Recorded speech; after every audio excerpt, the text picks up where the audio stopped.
Pugson ko niyag pakilaw sa iyahang kargadang binloron. Kana ganing swerte kaayo ka sa imong paminaw, DJ Sam. Kay gwapo kaayo ang imong partner. Ug sa kadaghanan sa mga nahumaling niya nga mga gwapa, sexy ug sosyalera pa. Ako jud ang iyahang gipili nga medyo sila pa gurang na. Itago na lang ko ninyo sa pangalang Laura. 42 anyos na ko ug bag-o lang ko gikasal sa akong uyab nga si Ronron. Bata pa kaayo ko kung itandi kang Ronron na DJ Sam, kay anaa siya sa 27 anyos pa lang.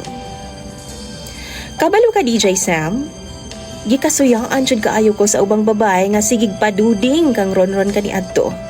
Kay lagi ako ang iyang gipili. Gidungog pagani ko nga mamamarang daw o gilumay daw nako si Ronron para pakaslan ko. Wala lang jud ko nanumbaling, DJ Sam. Kay para sa ako ang importante, wala ko'y gibuhat nga dautan og dili tinuod ang ilang mga pasangil og bandaot nako. Kay bisan ako DJ Sam, wa pud ko makahibaw kung unsay nakita ni Ronron nako nganong ako man nga idara na ang iyang gipili. Hinuon, hitsuraan man po daw ko, medyo idara na nga lang. Nadugay man gud ko sa abroad ug wala jud ko nagminyo hangtod dili maplastar ang akong pamilya. Nag-ilaming duha sa social media ni Ronron DJ Sam. Duha pud mi katuig nga magkarelasyon ug sa wa madugay nagsabot mi nga pag uli nako magpakasal na dayon ming duha. Gituman jud namo ang among saad ug happy kaayo ko kay girespeto sab ko ni Ronron og taman. Wala jud ko niya gilabdan samtang wa pa mi makasal. Simple lang ang among kasal, DJ Sam, ug simple lang sab ang reception. Pagkagabi, nagrenta jud mi og kwarto sa hotel, DJ Sam. Ug dito nako sobra ka excited sa dakong bugno atong higayuna. Dili nako first time, DJ Sam, sa kama. Kay nakatry naman ko sa duha nako ka boyfriend kaniadto. Pero dekada na pud kong uga, maong excited jud kaayo ko sa among duhang bugno ni Ronron.